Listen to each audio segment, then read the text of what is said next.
Kelemahan utama pemain kita adalah takut kalah duluan, katanya. Oke. Kata Sinteyong. Ada itu. Takut kalah duluan. Ya, berarti soal mental bertanding. Ya. Dan itu ditutupi oleh para pemain naturalisasi. Privilege. Yes. Banyak kemewahan buat dia ya. Yang sebelumnya pelatih sebelumnya nggak dapat. Mana pelatih timnas sebelumnya yang dapat seperti itu? Ya ada sih, cuma beda bentuknya ya Tom, dan tidak semewah yang sekarang.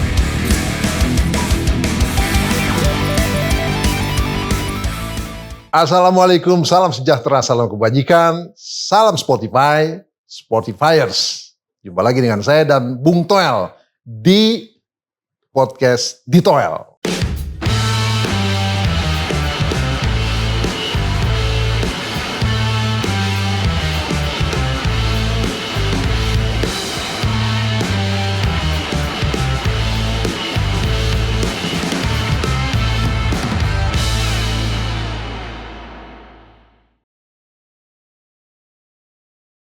Topik kita kali ini adalah STY belum gagal. Belum gagal? Menurut Anda? Gaya bahasa apa yang suka memperhalus itu? Saya jadi lupa tadi. Ada gaya bahasa yang kita seringkali memperhalus bahasa gitu. Ya ada tuh istilahnya, saya juga lupa. Itu pelajaran SD itu. Iya, entah budaya feudalisme, entah pakai ewu. Tapi menurut saya sih udah gagal. Sudah gagal? Sudah gagal. Orang masih proses, masih pertandingan masih banyak tuh. Proses apa lagi yang mau ditunggu? Ada kualifikasi Piala Dunia, ya, ada Piala Asia. Terus kita menunggu kegagalan di sana. Sebegitunya? Memang nggak bisa lihat di dua pertandingan itu. Lawan Irak dibobol 5 gol. Lawan Filipina, kalau draw Filipina itu basket bolehlah Tuan Yusuf. Kalah sama biliar sama Filipina bolehlah. Tapi bukan begini Tom, Filipina tinju itu juga Manny Pacquiao kan oke lah gitu.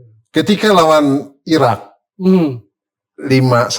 Ya kan, sementara tetangga terdekat kita di grup itu, dalam hal ini Vietnam, itu cuma kalah 1 gol selisihnya. 0-1, gol di menit terakhir. Menit terakhir. Ya. Nah, lalu dengan Filipina kita 1-1. Ya. Yang mana sebenarnya kan Filipina ranking FIFA-nya juga jauh di atas kita Tom. Ya sedikit. Sedikit di atas kita gitu. Dia progresnya ini. Jadi sebenarnya jika ada draw di situ cuma 1 poin, sebenarnya wajar aja Tom. Kok sama Filipina wajar? Ya Filipina sekarang ya. Kalau Filipina dulu yes kita unggul. Kalau kita bicara root sepak bola kan Indonesia juga punya root. Yang sering kita baca di web kita, ini negara yang fashion bolanya luar biasa. Terus sama Filipina kalah. Kan saya bilang kalau basket draw sama Filipina keren lah itu. Kalau tinju Manny Pacquiao kita kalah sama Manny Pacquiao oke lah gitu. Biliar. Tapi kalau bola gimana? Kenapa saya memilih judul 13-0 pernah loh Filipina tuh 13-1 apa 13-0? 13-1. Kenapa saya memilih judul STY belum gagal itu tadi? Karena masih ada banyak pertandingan. Eufemisme, saya baru ingat namanya. Gaya bahasa itu ya? Eufemisme. Oke. Kenapa? Karena satu juga saya kan memantau mengamati ada 3 nih Tom di publik sepak bola nasional. Ya. Netizen lah. Ya. Ada garis kerasnya STY. Ya. Ada garis lembutnya yang tengah nih. Ya. Ada garis masa bodoh. Masa bodoh artinya dia begitu. Artinya begitu, ya itulah sepak bola kita. Mau pelatihnya siapapun, mau pemainnya dari mana pun ada yang sampai sebegitunya tuh. Iya. Karena mungkin dia udah terlalu lama nggak melihat kemegahan sepak bola kita, timnas gitu. Tapi kan dalam hal ini kan ada pelatih, ada pemain Tom. Iya. Bicara STY, kita bicara pelatih. Tapi kan keberhasilan kegagalan itu tidak terlepas dari siapa pelatih, siapa pemain. Iya. Nah dalam hal ini Anda kan tidak sepenuhnya menyalahkan STY dong atas 2 kegagalan pertandingan yang itu. harus bertanggung jawab STY. Yang harus bertanggung jawab. Karena teori sepak bola, manajemen sepak bola dimanapun seperti itu. Oke. STY. Kenapa? Karena kita menuntut pertanggungjawaban, menuntut janji-janji yang sudah diungkapkan, gitu loh. Misalnya istilah bahwa kita sudah di level Asia. Standar kita AFC. Kok lawan Irak 5 gol? Oke Tom. Dikoyak 5 gol gitu. Oke. Jadi di mana pemahaman standar level Asianya itu yang dia maksud tuh di mana gitu. Kan kita mempertanyakan itu. Gini, kita bersempit ya. Ya, Recent kegagalan catatan Anda STY apa? Dalam konteks kualifikasi Piala Dunia ini. Kita jangan melebar dulu kemana-mana sebelumnya ya. iya. Di pertandingan melawan Irak dan Filipina yang kita gagal menang. Gagalnya dia karena apa? Sebabnya apa? Oke, kan begini. STI sudah meminta banyak hal, termasuk naturalisasi, Ya, untuk bisa bersaing ya, yang dimaksudkan di level Asia. ya. Ya kan, ada banyak narasi-narasi yang mengabaikan level Asia Tenggara, AFF kita standarnya AFC, kita levelnya Asia. Oke, kita tunggu, kita mau tunggu janjinya. Ternyata dikoyak 5 gol oleh Irak, main setengah lapang hampir hampir sepanjang pertandingan. Paham ya maksud saya main setengah lapang, banyak bertahannya gitu di wilayah sendiri gitu loh. Sampai ada gol-gol 2 kali, ada bunuh diri juga karena tekanan-tekanan gitu. Jadi pertanyaannya, di mana itu strategi dia untuk mengantisipasi? Kan kalau kita mengamati waktu lawan Irak, previewnya itu kan begini. Dia sudah menyiapkan strategi untuk meredam. Jadi kata yang disebut oleh ST itu meredam, bukan mengatasi Irak. Oke, kita masuk akal. Itu away ke Irak meredam. Oke, berarti Dia berusaha tahu diri juga. ingin ambil 1 poin gitu. Ini kan boro-boro 1 poin. Mainnya hancur begitu kan. 5 gol gitu. Nah, jadi kita itu sebagai publik mempertanyakan, atau saya lah sebagai pengamat bola mempertanyakan pernyataan-pernyataan dia sebelumnya gitu. Yang ternyata realitasnya paradok. Tom, ada juga publik pengamat yang memberi catatan STY ini suka trial skema perlawanan dalam bertanding. Benar nggak itu? Dalam sebuah strategi normal itu sih. Dia misalnya away lawannya. Katakan ketika lawan Filipina kemarin, betapa dia banyak memasang pemain belakang. Misalnya kayak gitu. Ada catatan. Padahal ada yang bilang, lawan Filipina aja segitu repotnya sih. Dipagar kayak gitu. Ya terbukti menurut saya sih pilihannya kemudian tidak tepat kan. Main memang 5 back, 5-3-2. Oke lah itu pilihannya lah, bukan persoal 5-3-2-nya, kalau bisa dijalankan sih oke-oke aja. Kan terbukti udah ketinggalan, akhirnya menit 30 Sandy Walsh diganti kan. Sandy Walsh main sebagai gelandang, gantiin posisi McClough gitu kan. Menit 30 Sandy Walsh diganti oleh Witan akhirnya. Artinya kan ada sesuatu yang nggak jalan. Di pilihan pertama dia tuh nggak jalan gitu loh.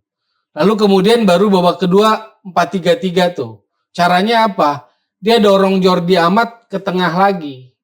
Jadi nggak sebagai center back murni. Saat dia pegang bola dia suruh agak naik Jordi Amatnya gitu. Jadi gelandang gitu. Karena dia mulai masukin pemain depan. Karena ingin ngejar ketinggalan.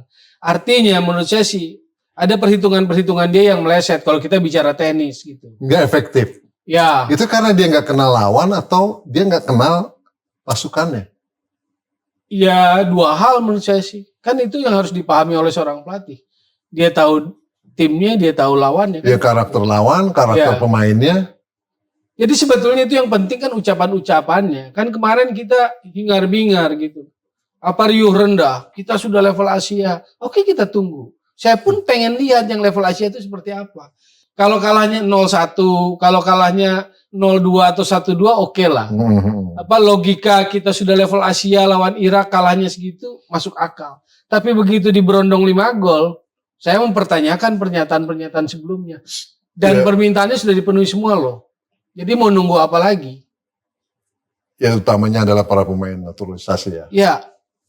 Karena itu yang memberi sebenarnya perubahan warna permainan dari timnas kita. Memang ada kan? Anda akui kan itu kan? Ada. Adanya pemain naturalisasi membuat celingnya timnas ini Cuma berbeda. bijak nggak? Coba.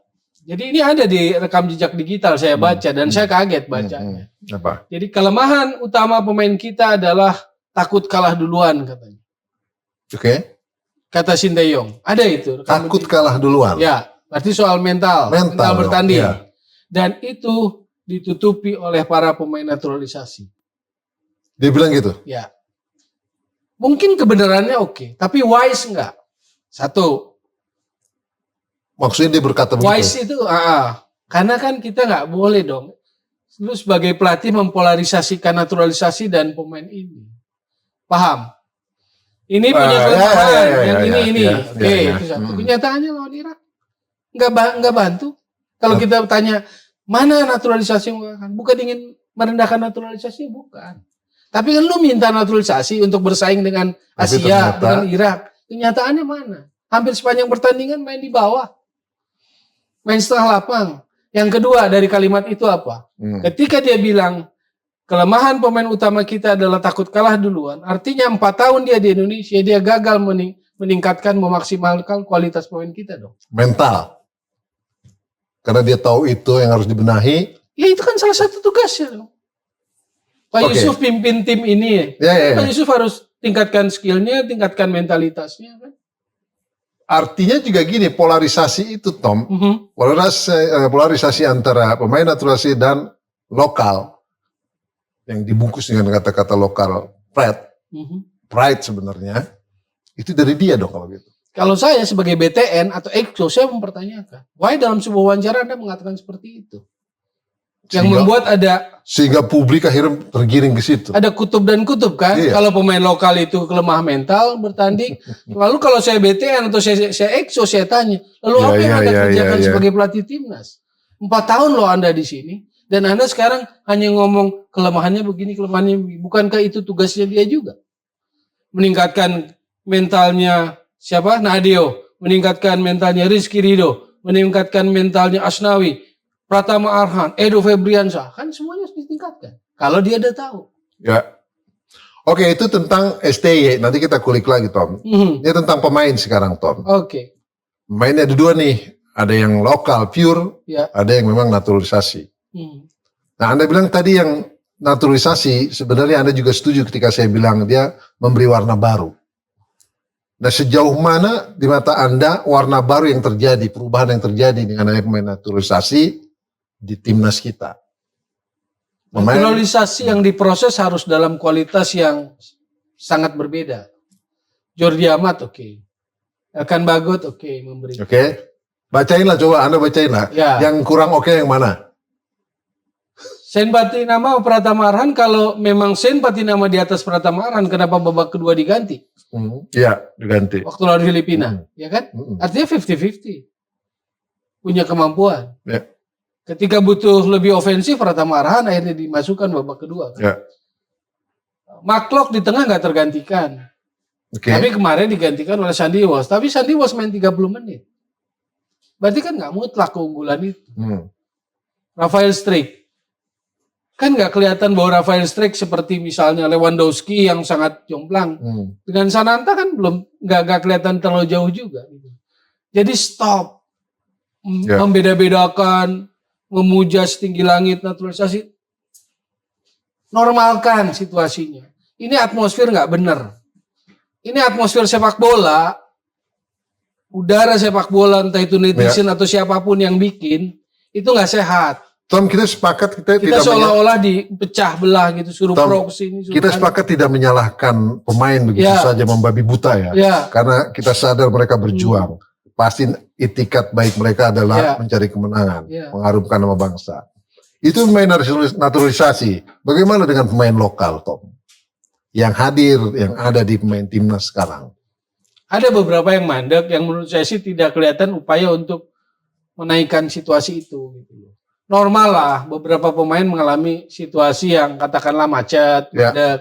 Egy saya lihat pandek kan beberapa waktu kemarin, Witan juga. Witan dalam proses mau agak up lagi sih kalau saya lihat di Persija dia mulai, tapi anehnya di paruh kedua dia sedang naik di tim besar tiba-tiba dipinjamkan ke tim yang sedang degradasi gitu. Jadi memang banyak hal yang anomali di sepak bola kita gitu loh. Kan akan normal dengan Arhan Pratama. Arhan ya menurut saya sih butuh jam terbang lah. Dia tetap di luar tapi butuh jam terbang untuk bertanding. Kalau skala idealnya 10, Tom, pemain lokal yang ada di timnas sekarang, mereka ada di posisi mana? Yang ada yang hadir. Kalau skala idealnya adalah 10, pemain-pemain... Kontribusinya sama kok, sama pemain naturalisasi. Enggak, maksudnya keberadaan, kehadiran, keterpilihan stok pemain lokal yang ada di timnas sekarang, kalau skala idealnya 10 dari pencarian pemain itu yang ada sekarang skalanya nilainya berapa? menurut Anda? 7 lah. Belum 8? Belum. Karena masih ada pemain yang bagus yang belum terpanggil atau Iya, gimana? dan buat saya penjelasannya absurd, penjelasannya Sinteyong. Waktu publik atau media atau pengamat menanyakan kenapa Stefano nggak dipanggil, atau Spaso atau pemain-pemain lain, Malik Rizaldi misalnya Madura United atau siapapun lah ya, David Maulana Semarang nggak dipanggil, Fred Butuan misalnya nggak dipanggil juga. Dia kan menyebut, ambil contoh 2, Stefano Lillipali dan Spaso, dia bilang pemain bagus. Tapi dia bilang yang dia butuhkan adalah timnas Indonesia adalah standar AFC, bukan standar AFF. Itu absurd buat saya jawaban itu. Jadi, keluar pernyataan seperti itu ya? Iya, jadi ketika kutipan-kutipan di medsos soal standar AFC bukan AFF itu konteks beritanya itu tuh pertanyaannya. Lagi-lagi dari dia dong. Dipertanyakan tentang Stefano dan Jadi Spaso. polarisasi antara AFC AFF. Iya, dia bilang saya milih pemain karena ada standar. Yang orang bilang kalau AFF itu piala ciki. Iya. Jadi orang nanyain Stefano lagi perform atau ini kenapa nggak dipanggil gitu. Dia pilih karena standar timnas adalah AFC. Lalu kalau gitu kita bisa tanya dong. Jadi standar timnas AFC itu adalah Dendi Sulistiawan, Dimas Derajat yang di kompetisi lokal nggak bikin gol gitu. Absurd ya? Absurd makanya buat saya sih. Oke, nilainya cuma 7 skala yang paling tinggi ada 10. Berarti yang enak kan tuh Tom 8 atau 9 Tom. Iya, artinya kan dia memilih pemain dengan hampir sempurna lah. Iya. Semua pemain terbaik dimungkinkan terpantau oleh dia. Iya. Kalau main naturalisasi saya nggak berani skalain Tom karena terlalu jadi so tahu nanti gitu kan. Karena kan ada yang bagus syarat ini tapi dia nggak mau gimana? Iya. Terus mau disalahin pengurus kan nggak lucu juga. Mau salahin anaknya itu, nggak salah juga. Makanya dengan semua permintaannya dipenuhi, main lawan Irak seperti itu, lawan Filipina seperti itu, mau apa lagi? Kalau pertanyaan saya ke PSSI, ke Exco, kalau BTN terlalu berharap lah ya kalau ke BTN ini ikut jalan juga kok. Jadi kalau dia memberikan sebuah evaluasi yang sangat objektif, agak sulit ya mengharapkan BTN. Udah langsung ke Exco aja. Tom, ada bocoran katanya ketika draw lawan Filipina, Exco langsung meeting. Besok paginya, keesokan harinya. Saya selintas dengar gitu. Iya. Benar nggak? Iya betul. Sumber Anda juga bilang gitu? Betul. Kira-kira meeting apa Tom? Meeting yang kalau keputusan formalnya sih, keputusan organisasinya akan mengumpulkan semua pelatih. Berarti evaluasi. Akan mengumpulkan semua pelatih apa nih? Pelatih semua level. Gitu loh. Mungkin supaya nggak terlalu inilah. Liga? Bukan. Apa pelatih nih? Timnas. Pelatih timnas, stok pelatih timnas kita dikumpulkan untuk ngomongin. Karena kan gini, kalau based on statuta itu timnas dan pemilihan atau pemberhentian pelatih timnas itu di tangan Exco. Oke, pelatih timnas berarti pelatih lokal dong. Sinteyong pelatih timnas. Enggak maksudnya gini Tom, akan dikumpulkan semua pelatih timnas. Nah, pelatih timnas yang mana kan? Sinteyong yang sekarang kan. Yang maksudnya yang pernah megang timnas tuh gimana? Iya, pelatih timnas yang sedang pegang sekarang. Tapi kelihatan saya lihat titik beratnya kepada timnas senior inilah. Oh gitu ya, ada Bima Sakti. Karena itu tadi kan saya bilang, kalau mau nunggu apa lagi? Kalau proses apa lagi? Apa yang dimaksud proses itu nunggu proses apa? Mau nunggu kita beralasan, oh iya pemain kelelahan, oh iya lapangannya sintetis, terus apa lagi? Lelah. Kan kita kayak baru belajar bola kalau kayak gitu loh. Gitu. Iyalah kita nggak hebat, Pak Yusuf, Tuan Yusuf. Tapi kan yang namanya BTN, yang namanya tim manajerial di timnas, ketika jadwal kualifikasi lawan Filipina, tahulah main di Filipina itu Rizal Memorial Stadium gitu loh. Iya. Dan pastikan survei sebelumnya kan. Jadi kan kita hire seseorang dan kaliber tertentu kan bukan untuk kasih excuse kayak begitu gitu loh. Kalau menurut saya kita dalam koridor profesional, proporsional, objektif makanya. Ini agak saya keras. Saya sedih loh timnas itu. Ya, makanya dari kemarin saya kasih alarm. Saya nggak percaya ketika gembar-gembor sudah level Asia. Maka saya sebetulnya Iya. Mempertanyakan. Ya makanya Anda Asia banyak. yang mana? Kan? Anda mengkritisi tapi juga Anda tak kalah banyak dikritisi bahkan mengarah ke dihujat orang. Iya. Dianggap pribadi apa? Sedih saya lihat timnas main kayak begitu. Nah ketika lawan Irak, Anda bicara di media, STY harus minta maaf. Orang tanya lah minta maaf apa salah dia? Kok apa salah dia? Ya ada yang bertanya gitu kan di komen-komen saya baca. Saya tuh suka baca komen-komen yang menyerang Anda. Iya. Apa salahnya dia STY? Tuh dia sudah mengerahkan segala tenaganya, mengerahkan pasukannya untuk berjuang. Oke ya, saya ulangi lagi ya. Dia sudah sebut timnas kita level Asia, standarnya AFC. Dia bilang pemain kita kelemahannya suka takut kalah duluan. Itu ditutupi oleh naturalisasi. Dengan naturalisasi timnas kita menjadi lebih menakutkan. Itu semua ada. Rekam jejak digitalnya ada. Yang saya omongin itu ada semua. Kalau memang menakutkan kenapa dijebol 5-0 gitu loh. Sama seperti kayak kita lawan Brunei bikin ke gawang Brunei 6 gitu. Ya. Ini Irak bikin ke gawang kita 5 gitu loh. Ya. Kalau mau dikomparasi. Jadi saya mau dia minta maaf gitu loh. Karena apa? Dasar orang olahraga, dasar orang sepak bola itu fair play, sportif. Apa kita nggak malu 5-0 di saat sekarang, bukan 5-0. 5 gol bersarang dikoyak oleh Irak ke gawang kita. Oke, nah ketika 1-1 melawan Filipina, Anda juga bicara di media, Anda bilang STY perlu dievaluasi. Ya. Ya kan? Nah, Anda tidak bilang STY harus out gitu, langsung out, enggak. Tapi evaluasi. Evaluasi gimana nih Tom? Satu, kewenangan bukan pada saya, kewenangan pada federasi. Dalam hal ini Exco kan. Ada BTN, tapi sulit mengharapkan BTN yang juga terlibat dalam perjalanan itu. Jadi kalau administrasinya memang BTN lapor ke Exco. Jadi Exco itu berhak minta laporan kepada BTN. Hey BTN, apa yang terjadi? 5-1 di Irak, 1-1 di Manila, apa yang terjadi? Nah, yang saya mau gugah itu. Karena sebagai sebuah organisasi, sebagai sebuah federasi, dia nggak boleh biasa-biasa aja gitu loh. 5-1 Irak ini. Dengan semua pernyataan STY, dengan semua fasilitas yang sudah diberikan oleh federasi. Anda minta naturalisasi, dikerjakan. Anda minta ini, dikerjakan. Privilege. Yes. Banyak kemewahan buat dia ya. Yang sebelum-sebelumnya, pelatih sebelumnya nggak dapat loh. Mana pelatih timnas sebelumnya yang dapat seperti itu?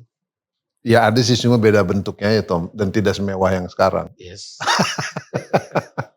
Setiap kepengurusan kan punya ini Tom. Punya kemewahannya sendiri. Gitu. Seiring pergerakan era. Nah Tom, saya masih melatih sekarang Tom. Masih pelatih timnas kita. Dia masih diberi kesempatan. Ada beberapa pertandingan lagi nanti di depan.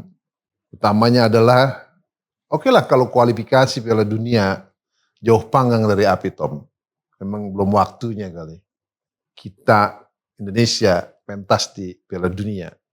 Melihat dari kejadian terupdate sekarang nih. Tapi tentunya STY kita berharap membawa tim ini tidak menjadi juru kunci. Ya. Tidak dibawa Vietnam, tidak dibawa Filipina apalagi. Gitu kan. Paling enggak di nomor 3 lah Tom. Yang 4-nya Filipina. Tapi saya nggak yakin. Kan kalimatnya Tuan Yusuf bilang, saya tidak berharap STY menempatkan Indonesia di juru kunci. Belum tentu STY. Gitu? Kalau saya merasa iya. Kalau federasi cukup waras, federasi cukup... Tapi secara hitungan Tom kan masih mungkin Tom, tidak juru kunci. Tapi proses apa lagi yang ditunggu dengan permainan model seperti itu? Dengan sesumbar dia level Asia. Dengan sesumbar bahwa kita menakutkan. Dengan sesumbar bahwa kualifikasi dia kan home and away, strategi Tom. Untuk meredam. Iya kan? Iya. Kualifikasi kan home and away kan. Nah poin-poin itu kan masih bisa dikolek-kolek lah Tom. Filipina mungkin kita masih bisa menang. Perkiraannya. Ya kalau teorinya kan begitu. Nyari draw sekali sama Vietnam. Satu lagi harus menang dong. Home 3 kali kan. Kan teori-teorinya begitu. Home 3 kali. Yeah. Sekarang dasar untuk kita yakin itu apa? Kalau saya jadi Exco, dasar saya yakin bisa home itu 3 dibabat. Lawan Irak, lawan Vietnam, lawan Filipina dibabat.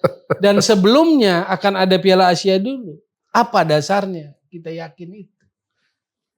Dia minta pemain naturalisasi untuk level yang ini kita penuhi. Terus dasarnya kita harus terima 1-1 lawan Filipina. Enggak lah. Enggak lah. Sebagai AFF itu loh, Filipina loh. Iya. Nah, oke, saya lanjut. Menghadapi pertandingan ke depan selanjutnya. Jadi boleh disimpulkan kecil kemungkinan Indonesia tidak menjadi juru kunci. Kan secara nggak langsung Anda mau berasumsi seperti itu kan. Teorinya sebetulnya kalau nggak sekedar juru kunci, kita di atas Filipina di grup kualifikasi sih. Iya. Kalau kita per hari ini kita lihat situasi. Iya, dan itu masih mungkin di atas Filipina. Iya. Artinya nggak usah ini muluk-muluk lah. Iya. Vietnam, ya jurusannya berat kalau Vietnam lah. Gak usah kita eufemisme lagi lah. Iya. Udah pasti berat itu Vietnam itu. Kita lihat betapa gaharnya dia kan lawan Irak walaupun kalah. Dan main di sini nanti dia pede itu anak pada anak-anak Vietnam. Nggak asing Kan dengan GBK. Jadwalnya Maret ya. Maret 21, 24 kalau nggak salah. Kita ketemu Vietnam. Sekali di sini, sekali di sana. Sebenarnya saya mau nanya tentang yang ideal nanti kalau memang harus bergantikan saya ini siapa. Tapi sebenarnya begitu. Tapi janganlah Tom dianggap memperkeruh suasana. Tugasnya exco lah. Tapi kalau penonton mau tonton sih ada sebenarnya kita singgung di podcast sebelumnya. Nah, Tom, conclusion. ST selanjutnya dengan sisa pertandingan yang ada, kita berasumsi bahwa dia akan terus dipelihara sampai menangani Piala Asia sampai selesai, ya kan? Koreksi atau juga saran yang ingin Anda sampaikan. Kalau memang dia masih terus, itu apa? Saya nggak akan bertanya kalau dia harus diganti dengan siapa, tapi upaya terakhir menjaga marwah sepak bola kita, timnas kita, menjaga semangatnya STY agar dia tidak terus menurun performanya sebagai pelatih, apa Tom? Ada nggak? Suggest kalau asumsinya dia tetap gitu. Ya. Jadi orang bola yang sejati, jadi pelatih bola yang sejati. Jangan berlindung di balik netizen. Jangan branding pencitraan yang muluk-muluk. Dia bilang, saya seperti Gus Hidingnya buat Indonesia. Emang ada pernyataan kayak gitu? Ada lagi rekam jejak digitalnya. Jadi buat saya branding itu nggak penting. Gitu. Soal naturalisasi itu menutupi kekurangan itu. Jangan bikin dikotomi, jangan pecah belah sepak bola Indonesia. Makanya kalimat saya, jadi orang sepak bola sejati. Yang tetap punya fair play. Jangan cuma melihat ini sekedar pekerjaan. Kalau melihat ini sekedar pekerjaan memang menggiurkan karena gajinya luar biasa. Rendah hatilah, bergaulah dengan insan-insan sepak bola Indonesia. Gitu loh. Jadilah sosok orang sepak bola sejati yang tahu makna sportif, fair play dan sebagainya. Lawan Irak 5 seperti nggak ada apa-apa, dia persalahkan kelelahan dan sebagainya, seolah-olah kita negara yang baru tahu sepak bola away gitu. Irak away ke Vietnam away kemana kan gitu. Kan gitu loh. Kalau memang asumsinya itu, walaupun saya sanksi, karena saya sangat menggugah exco PSSI, tolong berpikir dengan cerdas. Sebelum lanjutan kualifikasi bulan Maret ada Piala Asia, dan Piala Asia itu grupnya lebih berat. Vietnam, Irak, Jepang. Yes. Jadwal mainnya itu Irak, Vietnam, lalu Jepang.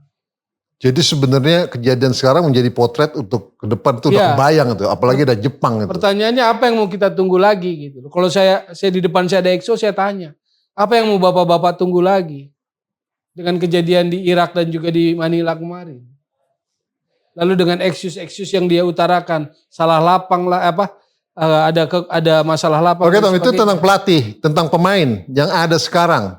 Kan itu pilihan yang terbaik. Kalau seandainya terlepas dari nanti tetap STY ataupun pelatihnya diganti, pemainnya kan tetap yang itu ada dong. Iya. Dan publik Tom itu mencintai pemain ini, naturalisasi ini dong Tom, dan yang lokal yang ada. Cinta mereka.